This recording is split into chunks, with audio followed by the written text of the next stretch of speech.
Hello po mga katambay, kamusta po ang lahat? Nagbabalik po ang inyong lingkod, si Kamanong po, dito po sa ating Tambayang Makabayan. Komento ni Kamanong mga katambay. Ito po, may kukomentuhan po tayo mga katambay. Nung nakaraang vlog po natin at nung nakaraang hearing, nakita naman po natin ang kaganapan sa hearing mga katambay. Talagang hindi po magpapatalo ang mga senador, lalo po sa sinasabing kailangan silipin at talagang dikdikin ang kredibilidad ng witness na sinasabi na si retired PDEA agent Jonathan Morales mga katambay. Talagang ginigisa po ng gusto yung kanilang guest speaker. Oo, guest lang po dapat siya ron. At para nga doon po sa mabigyan ng solusyon yung tinatawag na PDEA leak. Pero nagiging akusado na po siya pagdating po sa isang senador na si Senador Jinggoy Estrada. Pero mga katambay, ito po, talagang si Maharlika po, hirap na hirap po silang bakbakan talaga mga katambay. At hindi po tumitigil hanggang ngayon si Maharlika kung paano po sila bakbakan. Ngayon po, binabakbakan po ngayon ni Maharlika po. Ito pong si Senador Jinggoy Estrada na parang sinasabing sobra kang mamahiya. Pinapahiya mo ang iyong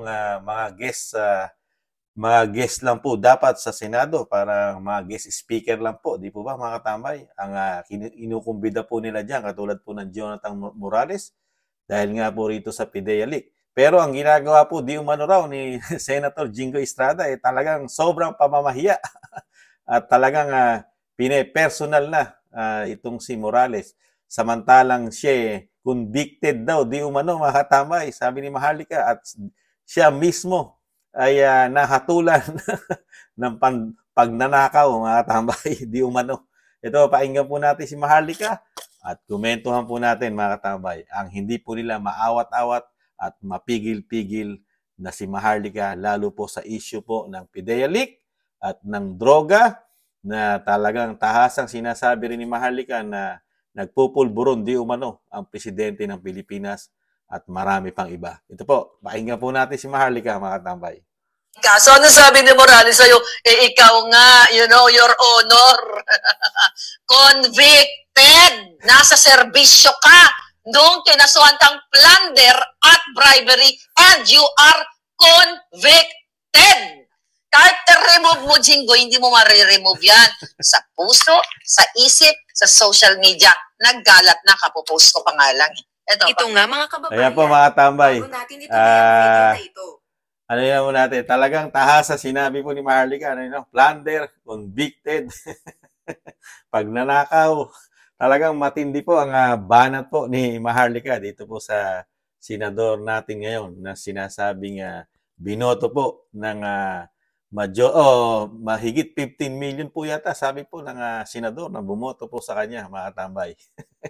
Pakinggan po natin ulit si Maharlika. Sa aking YouTube channel, baka pwede makahingi ng like at subscribe at click mo na rin ang notification bell Hintayin para po natin. updated ka sa aking nilalabas. Meron po tayo isang makabayang vlogger, mga tambay.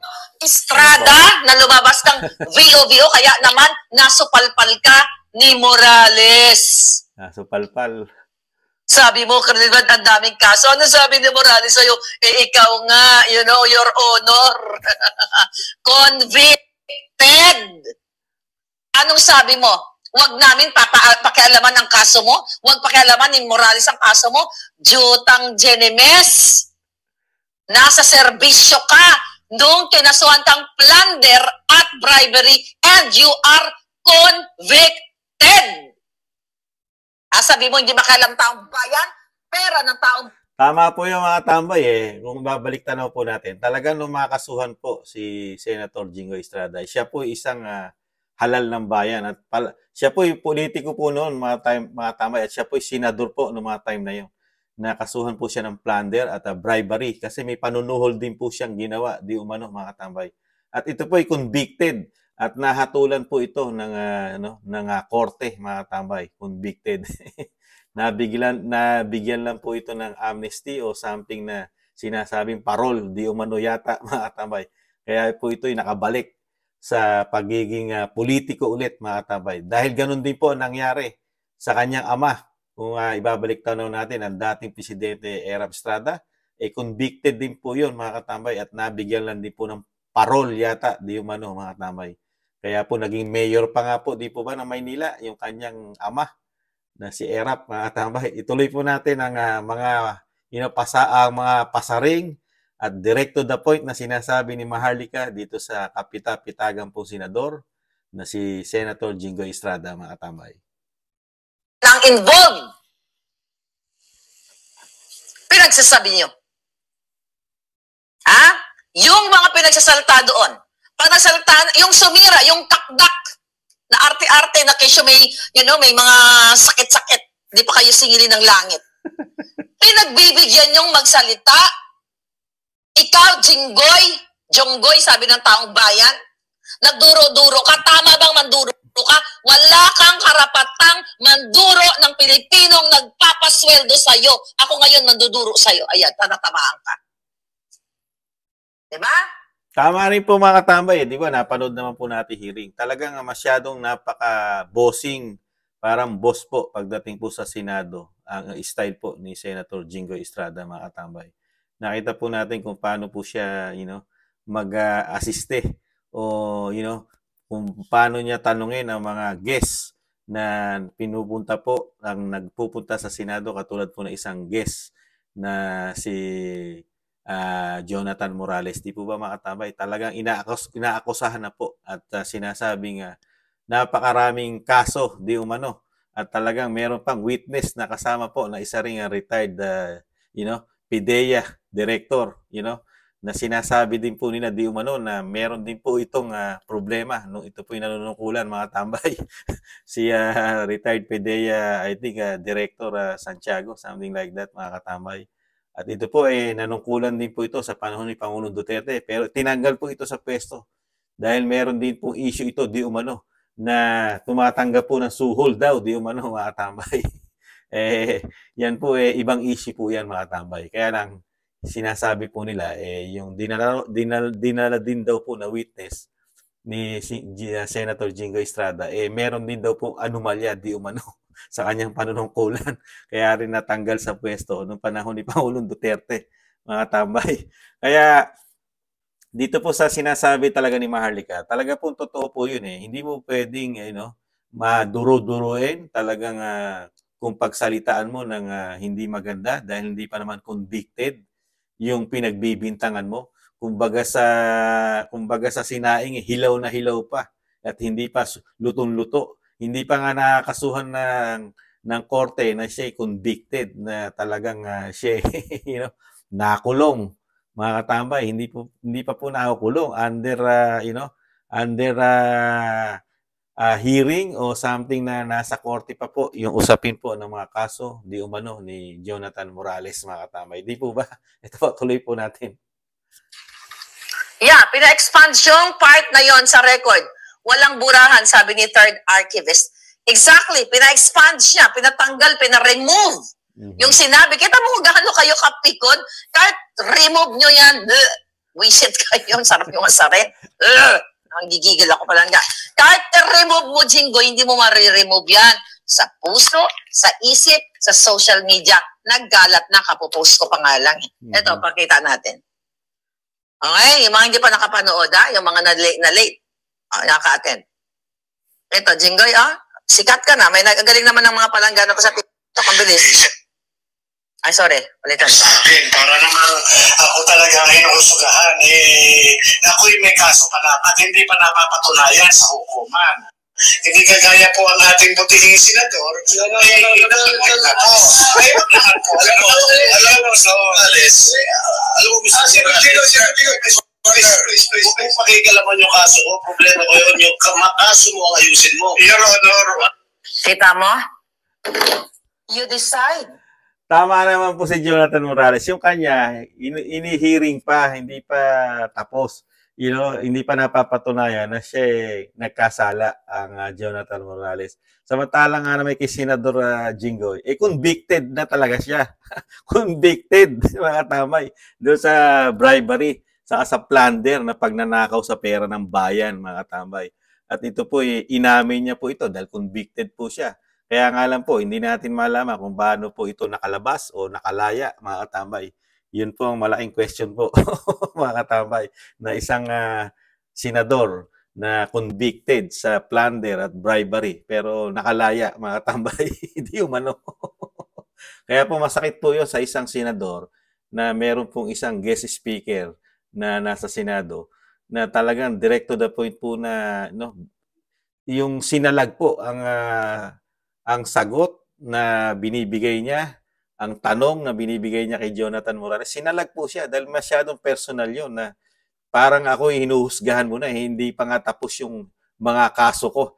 Under hearing pa, mga tambay, di po ba? Kaya tama rin po yung sinabi po, sa tingin ko po, tama rin naman yung, yung sinabi ni Jonathan Morales na, bago nyo ako pagsalita ng hindi maganda, Mr. Senator, tingnan nyo muna yung sa sarili nyo, di po ba? Manalamin muna po kayo. Baka kayo meron din dumi sa muka, mga tambay. Di ba ba? Tuloy po natin, mga katambay.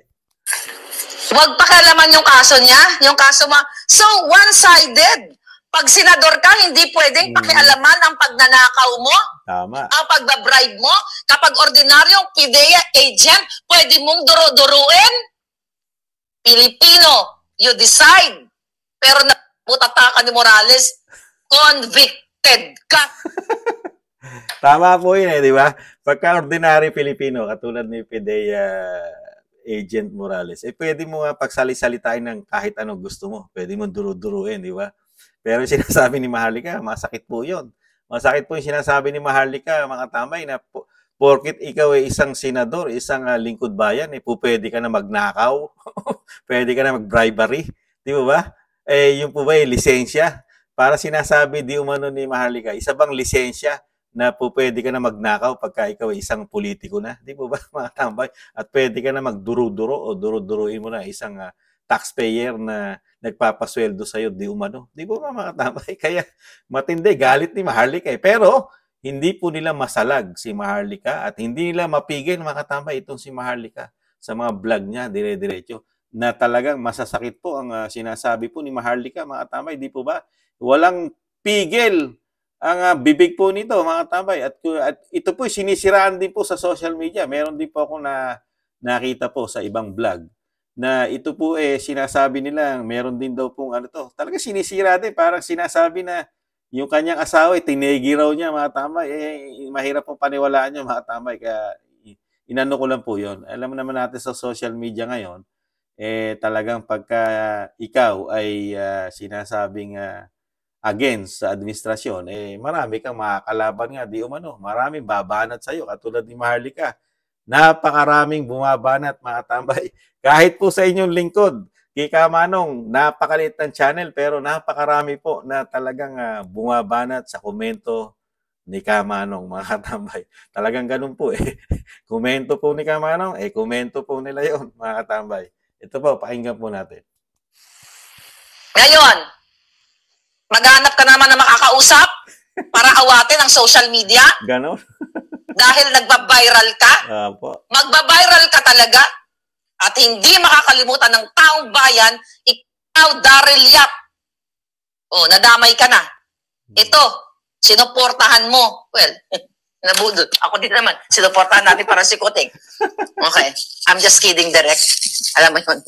Basta nakakaloka, mga kababayan. Tama po talaga yun Talaga suportado po ni Maharlika at sinasabi director na si Daryl Yap, di ba? Lahat naman po tayo, kahit naman po si Kamanong, dahil po kay VP Sara, dahil nga nagkaroon na ka-unity team, talagang binoto na po natin si Bongbong Marcos, ang ating Pangulo, dahil kay VP Sara.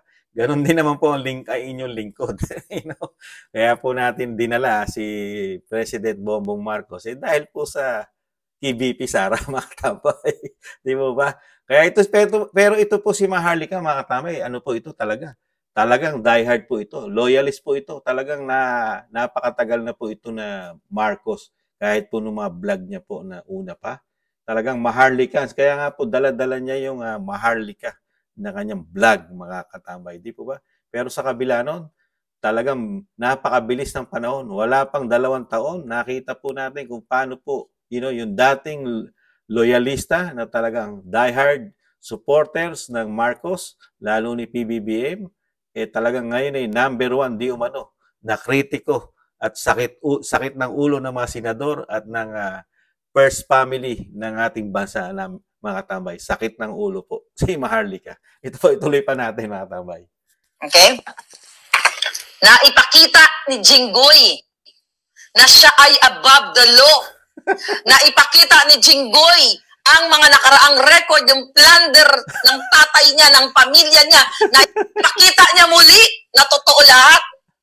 Nung una, sabi ko, although, wala akong sinabi sa kanya during the campaign. Pero parang proud pa nga si Senator Jinggoy, di ba? Sa hearing nakita natin dahil yung si Bicoy, sinasabi po may kaso po. Tapos napakarami rin pong kaso at convicted na rin po. Meron po siyang mga kaso na nakasangkutan yung yung sa video. Ano po sabi ni Senator Jinggoy Estrada po nung mga time na yun? Welcome to the club. Di umano. Di ba mga katamay? Yun nga, parang proud pa po si Senator Jinggoy Estrada di umano sa kanyang pagiging plunder at bribery na kaso, mga katamay. Yung pagiging convicted niya. Parang proud pa po siya na siya po nahatulan ng plunderer at ng bribery, mga katamay. Parang napakagandang credit po yata sa kanyang credential po yun, mga katamay. At parang nasasabi niya pa di umano na welcome to the club. Di po ba, mga katamay? Ngayon po, lumabas na po ngayon dahil hindi na po mapipigil ang bibig ni Maharlika. Lalo po ngayon na naumpisahan na po ang pamilya ni Senator Jinggoy. Tingnan po, nagkasunod-sunod na po, mga katamay. Pati po ang Presidente Erap, talagang pati po ang kaso nailabas na naman po ngayon. Bumalik na naman po ang issue ng mga kaso ng mga Estrada ngayon po dahil dito sa ginagawa po ng PIDEA investigation ni Senator Jinggoy Estrada, mga katamay. Kaya lalo pong umiinit po ang bumbunan ngayon ng di umano ng mga senador, lalo po ni Senator Jinggoy Estrada dito po sa mga pasabog at talagang pagsasalita ni Maharlika. Di po ba, mga katambay? Unity me. Diba? I did not say anything sa'yo. Di kita binash. Pero ang katotohanan, ang asal mo, na kung walang nakatingin, ay gugurgur ka ng tao. Yan ang inasal mo. Kulang na lang, lunukin mo si Morales. Kulang na lang, juntokin mo si Bato. Senator Bato, hindi mo ba naramdaman yon? Gigil din sila sa'yo. Kasi gusto nila wala ng next hearing. Kasi ayaw nilang papuntahin si Kumar si Ochoa. Si Ochoa nagkubid-kubidan. 2 beses na. Kubid-kubid. Si Kumar, hindi yata napadalhan? Hindi nyo ba napadalhan? Sabi ni Bato, Yung si Ochoa, mga katamay, kasama po sa pinatatawag. 2 beses na pala nag-COVID-COVID na, sabi ni di umano ni Maharlika. At yung sinasabing Kumar, na sinasabing nagba-bribery o nanunuhol dito kay Jonathan Morales, mga katamay. Sabi ni Maharlika, parang hindi raw napadala na subpina. Napakatindi. dalhan. So, ito, mga kababayan, ipinakita nila na ang intensyon ng mga senador na yon, si Bukbukin, si Subiri na jokeling daw, aywan ko, may nagchika lang. Si Obis Chismis. Putulin na po natin, mga katambay. Alam naman natin si Maharlika, pag nag-upisa to, talagang parang itong Armalite, dire-diretso bibig, mga katambay. Yun nga po, mga katambay, hindi po nila mapipigil itong si Maharlika, lalo po sa kanyang nakikita po dito po sa takbo po ng hearing ng PIDEA. Talagang yung sinasabi mismo ni Maharlika, parang ayaw na nilang sundan pa itong hearing ni Senator Bato at gustong matapos na, mga katambay. Kasi napakarami na pong sinasabing yung sinasabing sirain ng kredibilidad ni Jonathan Morales, mga katambay. Dahil nakita po natin yung mismo, pati yung mismo nasa video, talagang sinasabi niya yun gawa-gawa lang niya, mga katambay. At parang kinutya pa nga Senado nung time na yun, di ba? Nung napanood naman natin na sinasabi niya, madali naman pala. Kung gusto mong pumunta sa Senado, gumawa ka lang ng kwento, mga katambay. Kwento lang na hindi totoo. Makakapunta ka na sa Senado, mga katambay. Yun ang banat na sinasabi si Picoy o Bicoy, mga katambay. Di ba? Kaya, paano mo paniniwalaan, mga katambay, itong mga ganitong klase na kung hindi na bunyag, talagang malaking posibilidad na talagang po pwedeng gawin po nila yon. Dahil ito po yung mga may alam po dahil ito po yung nasa, nasa larangan po ng kapulisan, mga katambay. Ito po yung may sanay na sanay sa mga ganyan, di ba? Na po pwede pong gawin talaga na di umano. Pwede kang kumitil ng buhay dahil po sa trabaho po nila. Di po ba, mga katambay? At kaya pong gawin nila yan di umano, mga katambay. Na napakadali po nila sinasabing gurgurin na sinasabi ni Maharlika. Kaya dito po, lagi ko po sinasabi, mga katambay at mga nakaraang vlog, na wala pong mangyayari sa tingin ni Kamanong. Sa komento ni Kamanong, wala pong mangyayari dito po sa mga sinasabing, malalim na issue ng nasangkot lalo sa droga ang Pangulo. Hindi po ito magwo-workout talaga sa tingin ni Kamanong. Dahil marami po di umano na senador na talagang nagiging abogado di umano ng Pangulo, mga katambay. Nagiging abogado di umano ang iilang senador na talagang pinipilit po na talagang wala at talagang hindi totoo na ang Pangulo ay never nasangkot sa mga ganyang issue at never di umano sa pananaw ni Kamanong, never daw nasangkot sa mga ganyang illegal na pinagbabawal na gamot dahil malinis di umano ang presidente ng Pilipinas, mga katambay. Kaya ang nakikita lang po ni Kamanong dito na lang po sila magpo-focus dahil alam naman natin ang Senado talagang paggawa ng batas po yan, mga katambay. Kaya nakikita ni Kamanong yung about sa droga, wala pong papupuntahan po yan. Yung droga na sinasabi sa investigasyon po ng PIDEA leak, hanggang PIDEA na lang po yan, mga katambay, yung sinasabi kung paano gagawa nila ng batas na hindi na maulit ang sinasabing pag-leak ng mga very important documents po sa gobyerno. Hanggang doon na lang po nakikita ni Kamanong. Pero dito sa pag-iimbestiga, kung talagang totoo, ang Pangulo ay sangkot sa mga pinagbabawal na gamot, malabo po yan sa sabaw ng puset, mga tambay. So nakikita ni Kamanong, dahil nakikita po natin, mismo mga mambabatas natin, talagang hindi po nila, halos pinipigilan nila na magdire-diretso po ang investigasyon na matungo po at talagang matukoy yung talaga sinasabing pinagmulan po ng investigasyon ni dating Agent Morales, mga katambay. Kung paano po inimbestigahan yung Rockwell, kung sino-sino po yung sinasabing sangkot doon sa mga nagdodroga doon, talagang pinipigilan po yun, mga katambay, na mapunta ron yung issue at talagang sinisira na nila mismo itong nag-imbestiga doon sa kaganapan po sa Rockwell na sinasabi, mga katambay. Kaya po, wala po tayong magagawa, mga katambay. Talagang ganun po. Ganyan po ang politika sa atin. Kung sino daw po ang may power, talagang mahirap mong, banggain. Talagang panapanahon lang po yan, mga katambay. Pero, sa komento ni Kamanong, hindi nila kayang banggain ang bibig at hindi nila kayang patahimikin ang bibig ni Maharlika. Ito po, diretso, mga katambay. At talagang ito, kung gaano katagal ang magiging termino ng Pangulo, ganon din po katagal ang ibubunganga at ipapasabugin ni Maharlika, mga katambay. At ganon din po, magiging sakit na po ng ulo ito ng mga senador, ng mga congressman di umano sa Kamara, at ng first family, si Maharlika, mga katambay. Hanggat hindi tinutuldukan po ng pamahalaan natin, lalo ng Pangulo, yung issue niya sa droga na sinasabing kailangan magpa-drug test siya ulit ng ayon po doon sa sinasabi ni Maharlika, mga katambay. Kung hindi gagawin ng presidente yan, hindi lulubay si Maharlika, mga katambay. Dire-diretso yan. Muli po, si Kamanong po, mga katambay. Talagang ganun po. Pero magpapasalamat po muna ako, mga katambay, sa nagusto po ng ating maliit na channel, Tambayang Makabayan, sa YouTube at TikTok. Muli po, si Kamanong po, nagpapasalamat po. Ingatan nawa po tayo, mga katambay. Tis-tis lang po. Talagang ganun. Makakabawi pa naman natin basa. Tis-tis lang. Intay-intay. Makakabalik pa sa, dating nasimulan ni dating Pangulong Duterte. Paalam! Bye-bye!